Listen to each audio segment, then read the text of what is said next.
Pro-Trump activists are plotting to help Trump exercise extraordinary presidential power over voting through a false declaration that China interfered with the 2020 presidential election. Welcome back, folks, and buckle up. We're diving deep into a rabbit hole today that'll make your head spin. We're talking about whispers of executive orders, national emergencies, and the ultimate power grab over our elections. The very fabric of our democracy? Apparently, it's just a suggestion to some people. We've got a clip that will going to lay out some truly wild accusations and even wilder solutions to perceived election interference. But don't worry, I'm here to cut through the noise, call out the BS, and give you the unvarnished truth. Because when it comes to who controls your vote, you deserve to know who and what you're really going to get. Let's roll the tape. So if that's the case, Cenk, maybe we need to revisit all those congressional races where Republicans beat Democrats. Yeah, that was my idea back in 2020. They said, oh, this is an illegitimate election. I said, great, then don't seat them. But the Democrats have no balls. They should have done that in the first place. You say that your election was fake? Great, I'm taking your seat away. We'll have a re-election. I didn't say it, you said it, right? So in this case, guys, this is not a left-right issue. This is the elites going, we're going to war with Iran, and 80% of Americans are against it. Time to steal the voting machines and federalize the elections. We're gonna lock this thing down. We're done with propaganda, it stopped working. We're going directly to oppression. So tell them about it, Anna. Whoa, hold on a second. This is exactly the kind of political jiu-jitsu that makes normal Americans want to pull their hair out. The left spent years screaming about election denial and undermining democracy whenever a Republican questioned results. Now we're hearing this idea that Democrats should have done the same thing? It's the classic rules for thee, but not for me playbook. When Republicans challenge an election, it's essentially threats to the republic as a whole. When Democrats could have challenged an election, suddenly it's a display of no balls or for no doing good or no doing it or anything like that. The hypocrisy is thicker than a California tax bill. This isn't about principle. It's about power, folks. Both sides at different times have been guilty of weaponizing election integrity claims a number of times. But let's be clear, unilaterally taking a seat away based on a declaration of a fake election is a direct route to a banana republic status. You can't just declare your way to victory without evidence, no matter who is doing the declaring. It's a dangerous game, and it sets a precedent that ultimately undermines everyone's faith in the system. We're already losing faith. So Trump is already reviewing his plans to mandate, voter ID and more nefariously, if you ask me, a ban on mail-in ballots for the midterm election. So clearly he knows that he's pretty unpopular right now for a number of different reasons, but that unpopularity is likely going to be an even bigger issue for him as we go to war with Iran on behalf of a foreign country. But as far as the plotting from his, pro-Trump activist goes, lawyer Peter Titkin is a Florida lawyer who's advocating for this draft executive order that Trump would sign, right? Now, he says under the Constitution, it's the legislatures and states that really control how a state conducts its elections. And the president doesn't have any power to do that. But here we have a situation where the president is aware that there are foreign interests that are interfering in our election processes. Okay, so he goes on to say, that causes a national emergency where the president has to be able to deal with it. So essentially, this is all about Trump declaring that there is some sort of a national emergency, which would help him increase his power over the election process in various states, okay? That's the thinking here. So just so you have a better sense of who this Titkin guy is, he was part of Trump's legal team, which filed an unsuccessful 2022 lawsuit accusing Democrats of conspiring to damage Trump with allegations that his 2016 campaign colluded with Russia. Now, I think Democrats were really shady for doing that because it turned out not to be true. But nonetheless, he lost that suit. He's also the lawyer for Tina Peters, who was jailed on state charges tied to the fact that she broke into a facility and into voting equipment in Colorado. She happened to be the former Colorado County clerk. She's now serving 9 years in prison for her crimes. So that's who this guy is. I wanted to give you a little bit of his background. But look, is it true? Is there any reality behind this claim that China attempted to meddle in our elections or did meddle in our elections? Obviously, the answer is no. In fact, back in 2021, intelligence review suggested that China considered efforts to influence the election, but didn't go through with it. And then last June, Republican Senator Chuck Grassley released FBI records showing an initial tip alleging that a Chinese effort was underway to produce fraudulent driver's licenses for mail-in ballots. So you know what that spurred? An investigation which was launched in 2021 by Republicans to look for bamboo fibers in Arizona ballots. Cenk, you'll be shocked to find that they came up empty in that investigation. Bamboo fibers? Seriously? Folks, this is where the election integrity movement often jumps the shark and lands squarely in the realm of absurdity. While legitimate concerns about election security are absolutely valid and necessary, we should always strive for transparent, fair elections. Chasing after bamboo fibers? That's peak clown show stuff. It's like looking for Bigfoot in your neighbor's backyard and then claiming the lack of evidence proves he's just really good at hiding. No, this kind of stuff doesn't help build trust. It actively erodes it by making anyone who questions election irregularities look like they're peddling fringe conspiracy theories. We need to demand real, verifiable evidence for election fraud, not fantastical tales of foreign powers planting specific plant matter in ballots. When you focus on something so easily debunked, it distracts from any legitimate issues and allows the other side to dismiss all concerns as baseless. It's a self-inflicting wound for anyone genuinely committed to securing our elections.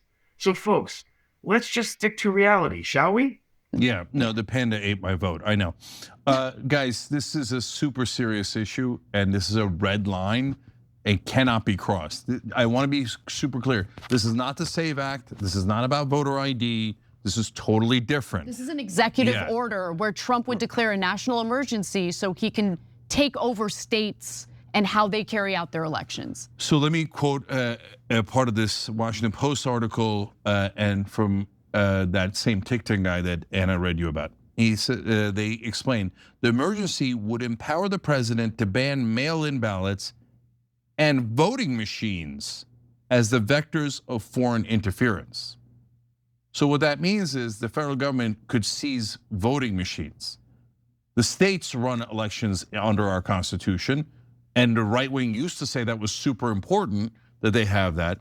If just the president or the elites in DC can seize the voting machines, it's over. Then there is no more resistance. It doesn't matter if you're a Republican or Democrat. Somebody at the White House will just tell you who won the election. I've seen that movie in the Middle East. I've seen that movie in a lot of places. It never ends well. It's never ended well once. That's why our Constitution is dead set against it. If he goes to seize voting machines, there's going to be pandemonium, a chaos you've not seen in America before, because no one's going to stand for that. So the Washington Post managed to obtain, early versions of this draft executive order, and I want to actually read some of the wording to you because it's really important. So one way that Trump might try to make this happen is by citing a Biden-era executive order. And this is what we talk about when we say every action your preferred party takes, you need to consider how you would feel if the opposite party used that to their advantage, right? So an early version of the proposed draft cites a 2018 executive order that declared an emergency to impose sanctions on foreign entities targeting election infrastructure.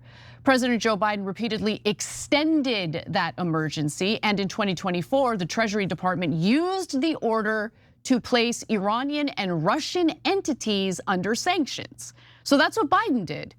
And this, my friends, is why we have to be so incredibly careful about executive overreach, no matter who is in the Oval Office. You see, when one administration expands presidential power, even with seemingly good intentions like sanctioning foreign entities, they're not just setting a precedent. They're forging a weapon that the next administration can pick up and use for an entirely different purpose. It's like giving a kid a squirt gun and then being shocked when they fill it with paint and spray the dog. The tool itself might seem innocuous in one text, but in another, it can become a huge problem. This whole idea of declaring a national emergency to seize control of state elections, it's a terrifying slippery slope. Today, it's about a foreign interference. Tomorrow, it could be about climate change interference or misinformation interference. Who decides what constitutes an emergency? And who defines the limit of presidential power in such a situation? We need robust checks and balances, period. Not a president who can just declare an emergency and rewrite the rules of our elections. That's how democracies die, not how they're saved. And under this draft executive order, Trump would theoretically use this or cite this as justification for what he is attempting to do in taking over and controlling how states carry out their elections process, right? So the proposed draft dated in April of 2025 reads, there is now clear and compelling evidence from court cases and forensic analysis that these threats have not been mitigated, meaning the threats that were cited by Biden, but instead have intensified. This constitutes an unusual and extraordinary threat to the national security and foreign policy of the United States. Jerome Corsi, who circulated this draft executive order in July, says, the stage is largely being set by the revelations coming out of foreign powers being involved in influencing the 2020 election. Again, I mean, all of this is BS, but this is what they're gonna claim to make their case. Corsi, by the way, helped spread the birtherism smear against Barack Obama. The 2025 draft of the proposed executive order also cites things like hand-marked and hand-counted paper ballots, which I'm gonna be fully honest, I'm totally in favor of. But to be clear, that's not the main thing that they're after here. They want to make it more difficult for people to vote by banning mail-in ballots altogether. They want to require voters to register again in order to vote in 2026. A lot of people are not going to know they need to do that. They're not going to end up doing that, and then they're not going to be able to vote. That's the whole point. They want to restrict mail ballots to very limited circumstances. The draft also cites emergency authority laws like the National Emergencies Act of 1976, the Defense Production Act of 1950, and the Federal Information Security Modernization Act. Yeah. This is what they're planning. So guys, paper ballots, nothing wrong with that. We've advocated for paper ballots before. Always. But it's a combination of efficient way of doing this and making sure that there are paper ballots to validate it, right? We've been in favor of that for decades. So that's not what we're talking about. Secondly, you say, oh, well, mail-in ballots, I hear Trump thinks that they're really dangerous. Really? Because Trump mails in his vote every time. And then he takes a picture like an idiot and puts it online. I know, it's amazing. So guys, okay, there's the hypocrisy, haha. But beyond that, if Trump really thought that mail-in ballots were rigged, would he send in his own vote through the mail? Of course not. So of course he doesn't believe it, right? But so that to me is a huge, huge problem. But the voting machines is by far the biggest problem. Now, if you shoe on the other foot, like Anna said, if the Democrats came to me and said, don't worry, trust me, bro, Biden's gonna seize all the voting machines and he's gonna tell you who won the election, I'd say, hell no, under no goddamn circumstances, no way, no how. No, that dementia-riddled guy is gonna tell me he won the election after he seizes the voting machines? I'm not gonna destroy the country and our democracy so some stupid Democrat can win. No, I'm not gonna bow my head, okay? And no American should do that, no matter who's in charge. Finally, wait, let me get this right. They're so worried about election interference, right? Oh, what if the Russians did it? What if the Chinese did it? What if the Venezuelans did it? Is there a country that interferes with our elections more than any other country? Oh, yes, there is. It's called Israel. They literally give money to 94% of Congress. They bought Kamala Harris, gave her $5 million during the election. They bought Joe Biden, gave him $11 million. They bought Donald Trump, they had to give him a lot more, $337 million. But apparently that is not interference. Buying 94% of Congress and the presidents in both parties is not interference. Whoa, hold up. Now, that is a statement that will get some people fired up. While the idea of a foreign power buying our politicians with millions is certainly provocative, and the influence of foreign money in DC is absolutely a problem we should be talking about. Let's unpack this a little. Is campaign finance reform desperately needed? Absolutely. Do foreign interests, including those from allied nations, lobby and heavily spend to influence US policy? You bet they do. It's an open secret in Washington. But is that the same as a covert mission or operation to meddle in election results? That's a different beast entirely. The speaker here is drawing a very direct line, suggesting that financial influence is tantamount to election interference on the scale of, let's say, hacking voting machines or fabricating ballots. It's a powerful point about the nature of influence in our capital, and it challenges the narratives of who the real foreign threats are. It makes you wonder, if we're so worried about election integrity, why do we tolerate a system where foreign money can openly spend and shape our political landscape? It's a question worth asking, folks, regardless of where you stand. In fact, get a load of this great irony. They're about to start a war with Iran that they know is deeply unpopular. It's going to go very poorly, but even if it doesn't, already 80% of Americans are against it. So what would you want to do if you know you're going to force America to do something that 8 out of 10 Americans don't want? You'd seize the voting machines. We're talking about election interference. I would be shocked if this plan was not cooked up by some Israel first elite who said to Trump, oh, yeah. No, you got to start the war with Iran. Shut up and start the war. And then afterwards, though, since no one in America wants it and it's purely for us, make sure you don't let them vote. I mean, look, I don't know about all of that. Yeah, but I'd be shocked if it wasn't an Israel first guy. Shocked. And hey, we don't have any evidence of that. So like that speculation is fine if you want to speculate. No, yeah, the evidence is that they control all of Washington. But I hear you. On this specific issue, we don't know who wrote the memo. Anna's right. And when we find out it's an Israel first guy, I know we're all going to be shocked, or somebody from the Heritage Foundation, et cetera, right? Yeah, and so, but anyway, that's not the main point, guys. The main point is, if we're worried about election interference, we'd be worried about Israel.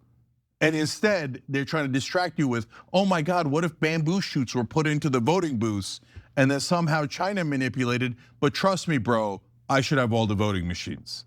And there you have it, folks. From hypothetical executive orders to bamboo fibers and foreign influence campaigns, it's clear that the discussion around election integrity is anything but simple. What's truly at stake here isn't just who wins an election, but the very principles of our constitutional republic. We need to demand transparency, accountability, and common sense from all sides, not just when it's politically, convenient. Don't let anyone tell you to just trust the process if that process is being manipulated and undermined, whether by foreign policy or powers or domestic political operatives or even those in power. So tell me, what do you think? Is this all just political theater, or is there a genuine threat to our elections looming around the corner? Let me know in the comments below. Like this video, subscribe for more straight talk, and hit that notification bell so you don't miss our next deep dive into the political circus. Until next time, stay informed and keep fighting for what's right. And as always, stay vigilant, patriots. Stay vigilant.